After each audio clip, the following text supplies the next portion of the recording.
Hello বন্ধুরা, তো চলো আজ তোমাদের সাথে আমি আমার একটা পছন্দের রেসিপি শেয়ার করবো। আর আমার খেতেও কিন্তু আমি খুব পছন্দ করি। তো দেখো, এতগুলো টমেটো ছাড়িয়ে তোমরা নিশ্চয়ই গেস্ট করতে পারছো, হ্যাঁ আজকের আমি বানাবো টমেটোর চাটনি। তো দেখো, এখন টমেটোগুলোকে সুন্দর করে বোটা ছাড়িয়ে আমি ফ্রেশ জলে ধুয়ে নিলাম পরিষ্কার করে। আর আমি না টমেটোর চাটনি খেতে খুব ভালোবাসি, আর ড্রাই ফ্রুটস দিয়ে খেতে তো আমি খুবই ভালোবাসি। তারপরে আমি টমেটোগুলোকে কেটে নিয়েছি আর কিছুটা ড্রাই ফ্রুটস রেডি করে নিয়েছিলাম। এদিকে চিনির সাথে আমি একটু বাতাসাও দিয়েছিলাম টেস্টের জন্য, যদি অন্যরকম টেস্ট হয়। আর একদিন তোমরাও বাড়িতে ট্রাই করো। হ্যাঁ আমি জানি তোমরা কম বেশি টমেটোর চাটনি সবাই খেয়েছো আর খেতে অত পছন্দও করো।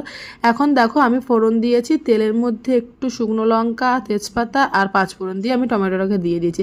আমি একদম জল ইউজ করিনি, তোমরাও একদিন বাড়িতে ট্রাই করে অবশ্যই অবশ্যই আমাকে জানিও। আর এই দেখো, এখন টমেটোর কিছুটা সেদ্ধ হয়ে গেছে আর আমি লবণ আর একটু হলুদ দিয়ে দিলাম, ব্যাস। তারপরে আমি কিছুটা ঢাকনা দিয়ে সেদ্ধ হয়ে যেতে আমি চিনি আর একটু বাতাসা অ্যাড করে দিলাম। অলমোস্ট প্রায় রেডি হয়ে গেছে। তো আমার এই ছোট্ট ভিডিওটা তোমাদের কেমন লেগেছে অবশ্যই